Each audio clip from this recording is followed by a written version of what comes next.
Hello everyone, कैसे हैं आप सभी। आई होप आप सबकी प्रिपरेशन बहुत अच्छी चल रही होगी, क्योंकि बोर्ड आने वाले बहुत कम टाइम बचा है। अगर देखा जाए तो 1 मंथ है। तो अब हम लोग बहुत मोस्ट इंपॉर्टेंट क्वेश्चंस पढ़ेंगे। जो मोस्ट डेरिवेशंस बहुत बार बोर्ड में आती है वो हम लोग करने वाले हैं, और पिछले भी क्लासेस में हमने बहुत इंपॉर्टेंट डेरिवेशंस कराई है। इलेक्ट्रोस्टैटिक्स का पूरे चैप्टर की इंपॉर्टेंट डेरिवेशन आपको हमने हमारे यूट्यूब चैनल पे जाके आप देख सकते हो। अब दूसरा हमने पोटेंशियल पढ़ रहे थे, पोटेंशियल की हमने कुछ इंपॉर्टेंट डेरिवेशंस आपको यूट्यूब पे अपलोडेड है। नाउ नेक्स्ट पोटेंशियल की ही नेक्स्ट कुछ डेरिवेशन करते हैं, और हर एक चैप्टर की 4-4 डेरिवेशन, 5-5 डेरिवेशन रोज अपलोड करते रहेंगे। आप लोग पढ़ते रहिए। लेकिन देखो, पहले हम लोग बात करते हैं कि पोटेंशियल ग्रेडियंट और relation between E and B. ठीक, तो भाई देखो, इन्होंने हमसे ये कहा है कि पोटेंशियल आपको बताना है पोटेंशियल ग्रेडियंट क्या होता है और relation between E and V क्या होता है। देखो, ये क्वेश्चन बहुत बार पूछा जाता है। Relation between electric field, E for समझ गए ही होगे भाई, ई फॉर क्या होता है इलेक्ट्रिक फील्ड, और वी फॉर क्या होता है पोटेंशियल होता है। ठीक है, तो भाई देखो, इसको पहले तो समझने के लिए हमें एक डायग्राम बनाना पड़ेगा। और बेसिक में आपको यहाँ पे पहले एक फॉर्मूला लिखता हूं बेटा। E इज इक्वल टू, देखो E is equal to minus का dv बाई डी आर होता है। E is equal to minus dv by D R is the formula for the potential gradient. Clear. तो potential gradient का यही formula हमें derive करना है। और देखो, एक्चुअल में अगर आपसे कोई पूछता है what is the potential gradient, तो change in potential with respect to the distance is known as a potential gradient. मतलब पोटेंशियल में अगर चेंजेस हो रहे हैं with respect to the distance, मतलब पोटेंशियल डिक्रीज हो रहा है in the direction of the electric field, उसको बोलते हैं पोटेंशियल ग्रेडियंट। मतलब इलेक्ट्रिक फील्ड का जिधर डायरेक्शन होगा उधर पोटेंशियल की वैल्यू डिक्रीज हो जाएगी with respect to the distance, is known as a potential gradient. Clear. चलिए, तो इसका चलो डेरिवेशन करते हैं। कैसे बेटा इसका डेरिवेशन किया जाता है, मोस्ट इंपॉर्टेंट है, बहुत पूछा जाता है। और अब हम लोग क्या करेंगे, बहुत इंपॉर्टेंट जो डेरिवेशन है वही करने वाले हैं। ठीक है, और देखो कैसे। भाई देखो, क्या करना है, मान लीजिए कि ये आपका चल नहीं रहा अच्छे से, इसको करते हैं। ठंड बहुत ज्यादा है, जैकेट्स बहुत अच्छा से पहन लिया है भैया, क्योंकि ठंड से बचना है। ठीक, तो आप सबको भी बचना है और घर पे आराम से पढ़ाई करना है। कैसे, ये प्लस क्यू चार्ज है, ये तो पॉइंट है, प्लस क्यू चार्ज हमने रख दिया, ये प्लस क्यू चार्ज रखा। ठीक, अब बेटा ये प्लस क्यू चार्ज हमने एक पॉइंट ओ पे रखा। मान लीजिए ये यहां से यहां ये ए पॉइंट है। जो ए पॉइंट है बेटा, उसकी बाद में बात करेंगे। फिर दूसरा बी पॉइंट है, दिख रहा है ना, ये ए पॉइंट हो गया, बी पॉइंट हो गया। और यहां पे क्या किया हमने, देखो ये इन्फिनिटी पे हमारा टेस्ट चार्ज क्यू नॉट रखा है। अब सुनो मेरी बात, हमने कहा यहां से लेकर यहां तक की जो डिस्टेंस है वो आपकी आर है, और बेटा यहां से लेकर के यहां तक की जो डिस्टेंस है वो हमने डी आर मान लिया। कितनी मान लिया, डी आर। मतलब ओ से ए की डिस्टेंस आर और ए टू बी की डिस्टेंस डी आर। तो टोटल डिस्टेंस की अगर मैं आपसे बात करूंगा, मतलब ए से बी की, ओ से बी की, तो बेटा आप सब लोग आर प्लस डी आर ही तो बोलोगे। बात समझ में आ गई। मतलब ओ से बी की distance R plus D R हो गई। अब आपको बात पता है, जब भी कोई चार्ज प्रेजेंट होता है, जब भी कोई चार्ज प्रेजेंट होता है, तो अपने सराउंडिंग में या अपने अराउंड क्या जनरेट करता है, इलेक्ट्रिक फील्ड जनरेट करता है। तो बेटा ये चार्ज क्या करेगा, इलेक्ट्रिक फील्ड जनरेट करेगा। तो हमने इलेक्ट्रिक फील्ड का डायरेक्शन टुवर्ड्स ए कर दिया या बी कर दिया। अब आपको पता है, जब भी इलेक्ट्रिक फील्ड के अगेंस्ट हम आएंगे इस चार्ज को लेकर के, तो आपको वर्क करना पड़ेगा, फोर्स लगाना पड़ेगा। अगेंस्ट फोर्स करोगे। तो चलिए अब इसका डेरिवेशन करते हैं, टाइम को वेस्ट ज्यादा नहीं करते हैं। ठीक बेटा, तो देखो हम लेट यहाँ एक काम करते हैं, ये तो सबको पता है, ओ इज द पॉइंट, एक पॉइंट ओ पे आपका प्लस क्यू चार्ज रखा है, तो लिख लो let plus Q charge placed at point O. ठीक है, इतना तो लिख लिया। एंड नाउ लेट, देखो हमने ये माना कि वीए पॉइंट पे, मतलब वीए पॉइंट पे जो पोटेंशियल है बेटा वो वी है। मतलब पॉइंट ए पे जो पोटेंशियल है वी ए है। और तो वीबी पॉइंट पे जो पोटेंशियल होगा वो हमने क्या लिखा, वो हमने क्या लिख दिया, हमने वो लिख दिया कैसे D V is the change in potential. D V देखो, एक चीज मैं यहां बताना चाहता हूं, V is the potential A का मान लिया, वीबी मुझे पोटेंशियल नहीं पता, लेकिन इनके बीच का पोटेंशियल भाई, दो पॉइंट के बीच का जो पोटेंशियल होता है उसको पोटेंशियल डिफरेंस ही तो बोलते हैं। जैसे मान लो यहां हम समझा रहे हैं, ये ए पॉइंट है, ये बी पॉइंट है, इन दोनों पॉइंट्स के बीच के पोटेंशियल को जब आप लिखोगे तो आप क्या लिखोगे, डीवी तो लिखोगे, ठीक है। और डीवी होता क्या है, वी ए माइनस वीबी होता है, ठीक है। डीवी आपको डीवी है, वी ए आपने अभी आपने कहा वी ए को हमने ए मान लिया है, और ये वी ए को सॉरी वी ए का पोटेंशियल वी है और माइनस का वी भी है। तो ये क्या हो जाएगा, इसको इधर ले जाओगे, उसको उधर ले जाओगे, या इसको इधर ले जाओ या इसको इधर ले आओ, तो V B is equal to बेटा हो जाएगा आपका वी माइनस डीवी। यहां तक बात समझ में आ गई। मतलब वीबी का पोटेंशियल जो होगा वी माइनस डीवी होगा, ये तो सबको समझ में आ गया। मतलब वीबी का पोटेंशियल समझ में आ गया, वी माइनस डीवी क्यों होगा, और वी का पोटेंशियल वी हो गया, इतना सबने समझ लिया, ठीक। आगे बढ़ते हैं, आगे बढ़ते हैं। आगे देखो क्या है बेटा, अब एक बात सोचो कि जब आप इस चार्ज को यहां से यहां लेकर के आ रहे हो, मान लो बी पॉइंट तक लेकर के आ, तो आपको कोई ना कोई force against the electric field है, तो आपको फोर्स लगाना पड़ेगा ना, क्योंकि ये इलेक्ट्रिक फील्ड कोई फोर्स लगाएगी जब इस चार्ज को लेकर के इस चार्ज को लेकर आओगे। Now force due to electric field या force against the electric field, force due to electric field. तो भाई आपने सबने फॉर्मूला पढ़ा है, F is equal to Q into E होता है, फोर्स का formula in terms of electric field and charge. Charge वहां मान लीजिए आप Q नॉट लेकर आ रहे हो तो Q नॉट रख दीजिए, ये माइनस का होगा। माइनस क्यों है, अगेंस्ट, देखो ना भाई आप इधर ला रहे हो, फोर्स इलेक्ट्रिक फील्ड इधर लग रही, दोनों अपोजिट डायरेक्शन में है ना, तो इसलिए F बराबर माइनस Q नॉट इंटू ई हो जाएगा। This is your first equation, ठीक है। नाउ नाउ अब हम आपसे ये बोलते हैं कि चेंज इन पोटेंशियल को कैलकुलेट कर लिया जाए, चेंज इन पोटेंशियल को कैलकुलेट कर लिया जाए। मतलब अभी देखो इसका मतलब क्या है। तो बेटा जब आप चेंज इन पोटेंशियल कैलकुलेट करने चाहोगे तो हम आपसे ये बोल देना V A minus V B is equal to D V, लिख देना, कोई दिक्कत नहीं। वी ए की वैल्यू बेटा क्या है, वी ए की वैल्यू क्या है, वी है, रख दिया वी, माइनस वीबी की वैल्यू क्या है एक्चुअल में। अच्छा वीबी की वैल्यू मैं अगर आपसे बोलूं तो क्या होगी, वीए और वीबी की वैल्यू एक्चुअल में निकालनी है क्या, तो वीबी की वैल्यू है, वीबी की वैल्यू है, इसको हम निकाल लेते हैं। मतलब चेंज इन पोटेंशियल है क्या, तो वीए माइनस वीबी, तो वीए माइनस वीबी की वैल्यू क्या आने वाली, देखो वीए माइनस वीबी, यहां लिखते हैं वीए माइनस वीबी, वीए की वैल्यू क्या है वी, और माइनस वीबी की वैल्यू वी माइनस डीवी है, देखो ऊपर ही लिखा है वी माइनस डीवी। तो देखो बेटा V A minus V B is equal to brackets open होगा minus minus minus minus plus d V. आपने डायरेक्ट लिखा था कि वी ए माइनस वीबी की जो वैल्यू है वो डीवी होगी, ये तो अभी हम लोगों ने प्रूफ किया था, ठीक। नाउ वर्क डन, भाई फोर्स हुआ, डिस्प्लेसमेंट किया। अब मान लो आपका टेस्ट चार्ज यहाँ पे है क्यू नॉट, अब उसको आप यहाँ से यहाँ तक लेकर के आए, तो आप कोई ना कोई वर्क करोगे। वर्क क्यों करोगे, तो जब किसी के अगेंस्ट हम लेकर के कोई चीज जा रहे होते तो वर्क कर रहे होते, मतलब वर्क कर रहे हैं। तो नाउ वर्क डन, मतलब work done bringing charge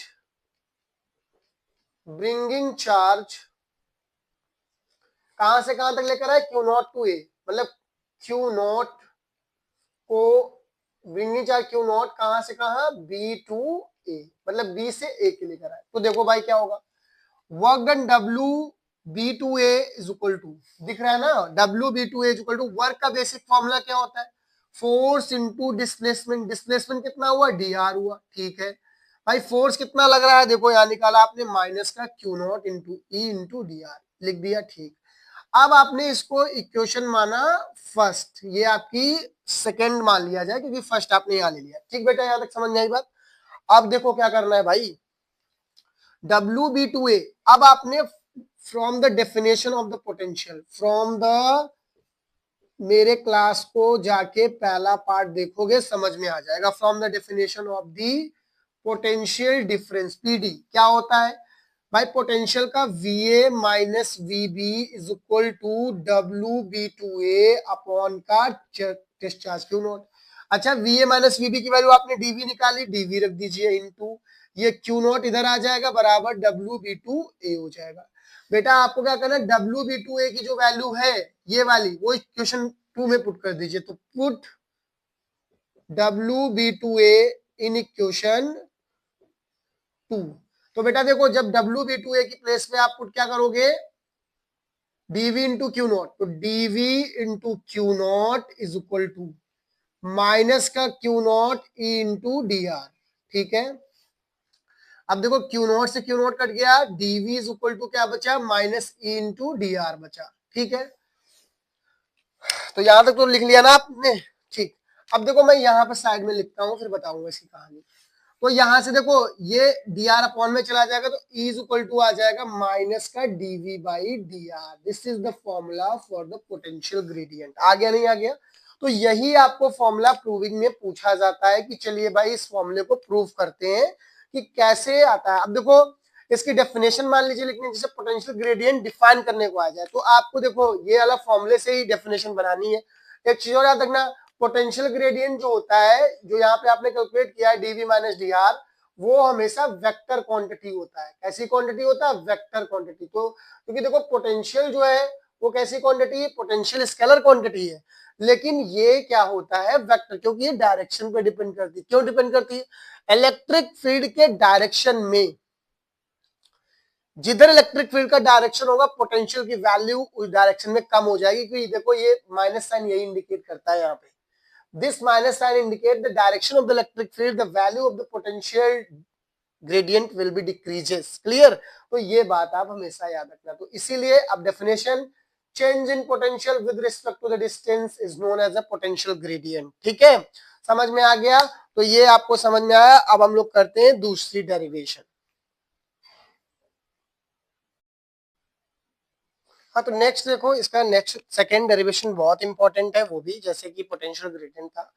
potential due to uniformly charge spherical shell. ठीक है, मतलब क्या है, इसको हम लोगों ने पढ़ा भी है।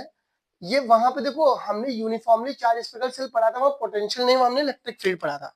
ठीक, तो देखो इसमें भी तीन केस होंगे। मतलब एक केस होगा कि आउटसाइड द सरफेस कितना पोटेंशियल होता है, एक होगा इनसाइड द सरफेस, और एक कहाँ होगा, इनसाइड द सरफेस, एक एट द सरफेस। ठीक, तो देखो पहले हम लोग पोटेंशियल कैलकुलेट करते हैं। केस फर्स्ट है, केस फर्स्ट क्या है हमारा, देखो केस फर्स्ट है potential outside the surface, outside the surface. तो जिसने इलेक्ट्रिक फील्ड वाला पढ़ा होगा ना, वो इसको आराम से कर सकता है। कैसे देखना, बहुत इजी है भाई। ये हमने क्या कर लिया, ये हमारा एक स्फेरिकल सेल है। ठीक, इसमें हमने चार्ज डिस्ट्रीब्यूट किया। देखो इसमें आपको गॉसियन सरफेस ड्रॉ करने की जरूरत यहाँ पे तो अभी नहीं आ रही है, क्योंकि पिछली बार हमने गॉसियन सरफेस ऑलरेडी ड्रॉ कर लिया था, सब लोग कर लिया था काम। तो इलेक्ट्रिक फील्ड वहां कैलकुलेट ऑलरेडी कर चुके हैं ना। तो देखो भाई ये आपका क्या है, ये मान लीजिए सेंटर है, और यहां से आप यहां निकालना चाहते हैं पी पॉइंट पे। ओ से लेकर के, मतलब ये ओ जो पॉइंट है, यहां से यहां तक की बेटा जो डिस्टेंस है वो आर है। देखो सेम तो डायग्राम बना रहे जैसे उसमें बनाया था। और जो ये आपका पॉइंट है, मतलब मान लो ये है, वो इसका रेडियस है स्फेरिकल सेल का। अब हमसे ये पूछ रहे हैं कि बताओ स्फेरिकल सेल पे अगर हमने charge distribute, uniformly charge distribute कर दिया, मतलब बराबर चार्ज पूरे सेल पे डिस्ट्रीब्यूट किया, तो outside the surface what is the value of the electric potential. ठीक है, जैसे आपने उसको किया था सेम वैसे इसको भी कर लेते हैं। कैसे? Now we know that electric field at outside the surface, मतलब सरफेस के आउटसाइड में इलेक्ट्रिक फील्ड कितनी होती है। तो आप सबने पढ़ा है कि भाई electric field outside the surface is equal to 1/4 pi epsilon naught into charge है Q, डिस्टेंस यहां से R। बेटा आपको एक बात पता होगी, इन दिस केस हम ये कह सकते हैं, इन दिस केस क्या होता है कि जो ये आर है वो ग्रेटर है स्मॉल आर से। मतलब भाई छोटा वाला जो छोटू है वो लंबू से, जो लंबू है उनसे बड़ा है। तो is equal to 1/4 pi epsilon Q by R square. This is your first equation. ठीक है, now from the definition of the, now from the definition of the potential gradient. अभी पढ़ाया पोटेंशियल ग्रेडियंट। क्या पढ़ाया था? Is equal to minus D V by D R.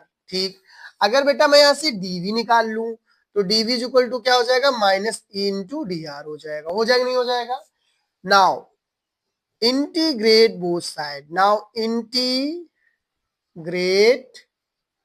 Both side, दोनों side में integration करा दो। ठीक है, कैसे भाई? डीवी का इंटीग्रेशन 1 डीवी। ठीक है, सबने पढ़ा है।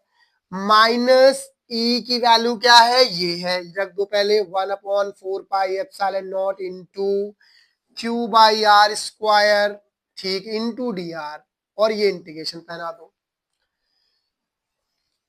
भाई कहां से आयोगे? इन्फिनिटी से। अगर मैं आप लोगों को बोलूं इन्फिनिटी से कहां तक आपको कैलकुलेट करना है? आर। यही तो डिस्टेंस है आउटसाइड। इन्फिनिटी से डिस्टेंस लाए, आर डिस्टेंस तक लाए। अच्छा, सबको पता है 1 डीवी का इंटीग्रेशन v होता है। अच्छा, ये तो सबको समझ में आया, e बराबर minus D V by D R होता है। डीवी इधर ले आए, माइनस इंटू डी आर हो गया।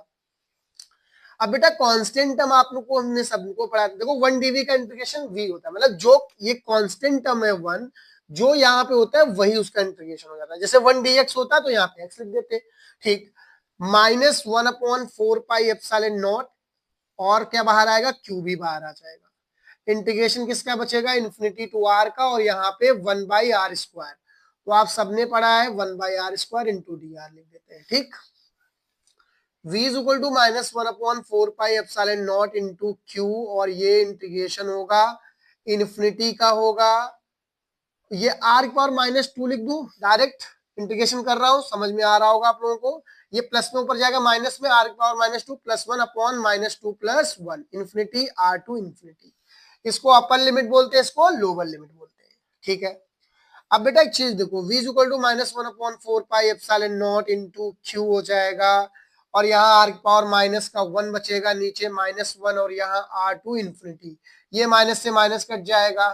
ठीक है, कट गया ना यहाँ से? हाँ, ठीक। अगला देखो, v इज इक्वल टू, अब आपके पास आ रहा होगा 1/4 pi epsilon naught into Q, bracket में ये माइनस का नीचे आएगा तो प्लस का r हो जाएगा, और लिमिट हमारी है r टू इन्फिनिटी।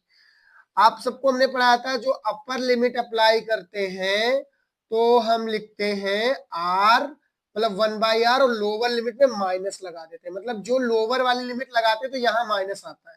ये तो वो 1/इन्फिनिटी 0 हो जाएगा, तो v की वैल्यू आ जाएगी 1/4 pi epsilon naught into Q by r. It means at the outside the surface of spherical shell, spherical shell के outside v is equal to 1/4 pi epsilon Q by r. तो कभी कभी v is equal to ये भी सब लिख देते के Q by R. Outside the surface की वैल्यू ये होगी जब भी इस पेयर के स्फेरिकल सेल के बाहर इलेक्ट्रिक फील्ड आपको निकालने को बोला, सॉरी इलेक्ट्रिक पोटेंशियल बोला जाएगा, तो ये हो जाएगा। क्लियर हुई बात? तो चलिए अब इसके एट द सरफेस, क्योंकि अभी तो पहला केस हुआ था, अब दूसरा भी केस कर लेते हैं। समझ में आया? देखो, एक बार इलेक्ट्रिक फील्ड निकाल लेना है, फिर पोटेंशियल ग्रेडियंट का फॉर्मूला E बराबर minus D V by D R, D V is equal to minus into D R. Now integrate both side, calculate कर लिया, आ गया आपका। ठीक है, नाउ केस नंबर 2 कर लेते हैं। केस नंबर 2, अच्छा देखो क्या होता है। केस नंबर 2 में ज्यादा करने की जरूरत नहीं है, क्योंकि केस नंबर 2 हम लोगों ने किया है। कैसे? केस नंबर 2 की बात की जाती है। केस नंबर 2 देखो क्या है। इन दिस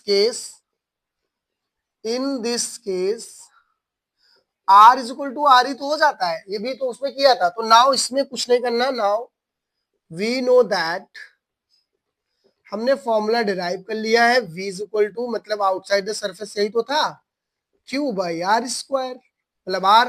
बेटा इस बार इस वाले r की प्लेस पे ये कैपिटल R रख दो, मतलब at the surface of the shell की वैल्यू होगी ये वाला r, मतलब कैपिटल R, जो इसका रेडियस होगा उसका। ठीक है, तो यहां तक बात समझ में। अब इसका लास्ट बचा है इनसाइड द सरफेस, मतलब in this case we can say that the capital R जो होगा, या दूसरा R, मैं कोई भी R मान लू कि ये R छोटा हो जाए। मान लो हम यहाँ P पॉइंट पे पूछना चाह रहे हैं, चलो थर्ड बात कर लेते हैं, थर्ड केस। ठीक, इसको रफ करते हैं। इसका थर्ड केस कर लेते हैं, उसके बाद एक और डेरिवेशन करेंगे, इंपॉर्टेंट है, ठीक। फिर उसके हम लोग कैपेसिटर की करेंगे, कैपेसिटर की मोस्ट इंपॉर्टेंट 3 डेरिवेशंस, फिर करंट की कर देंगे, ठीक। चलो देखते हैं।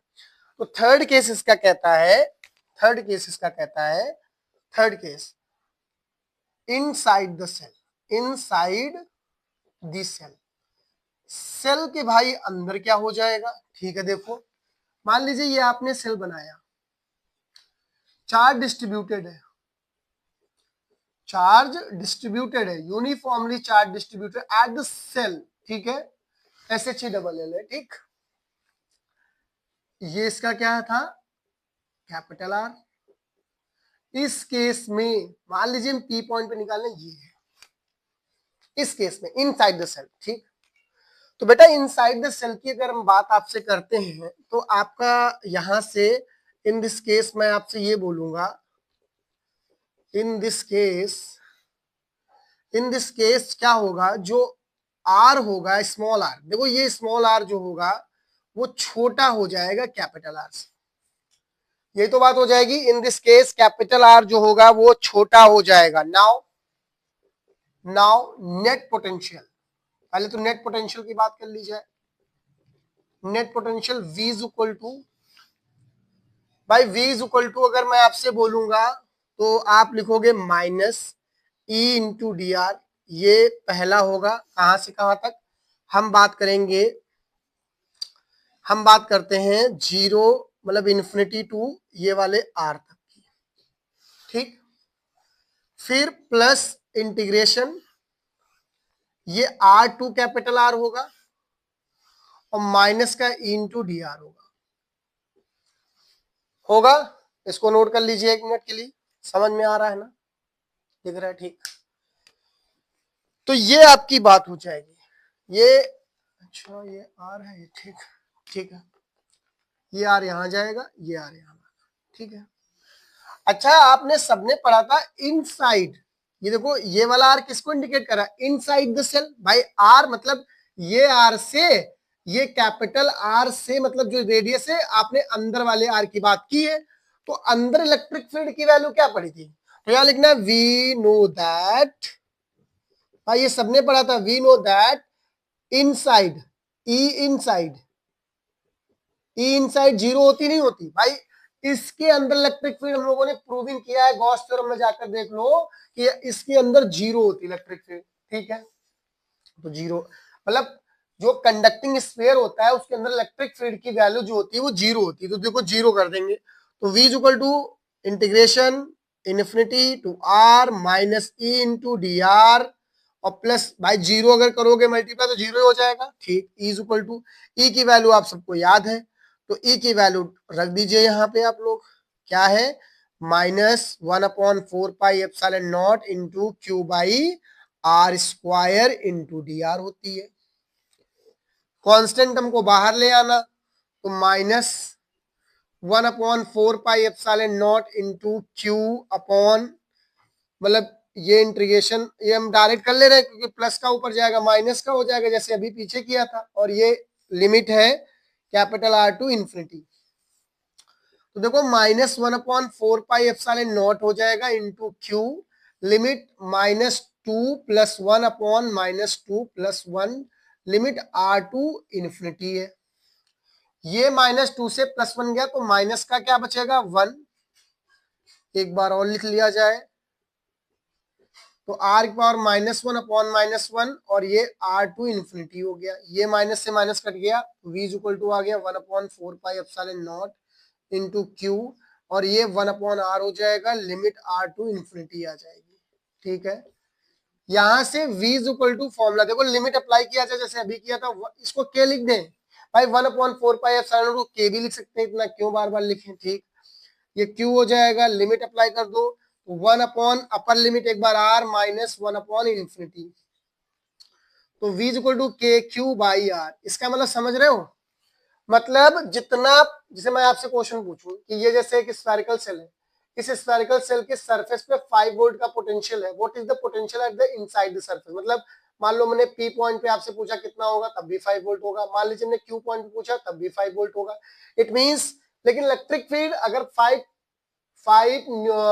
5 वो इज इक्वल टू हाँ वोल्ट पर मीटर है, और मैं आपसे पूछता हूं कि इलेक्ट्रिक फील्ड अगर यहाँ इतनी है तो पोटेंशियल इलेक्ट्रिक फील्ड अंदर कितनी होगी, तो 0 होगी। ठीक, तो पोटेंशियल जितना सरफेस पे होगा उतने उसकी इनसाइड द स्फेरिकल सेल भी होगा, मतलब 0 नहीं हो सकता, वो तो आपको प्रूफ हो गया। क्लियर हुई बात, समझ में आ रहा है ना?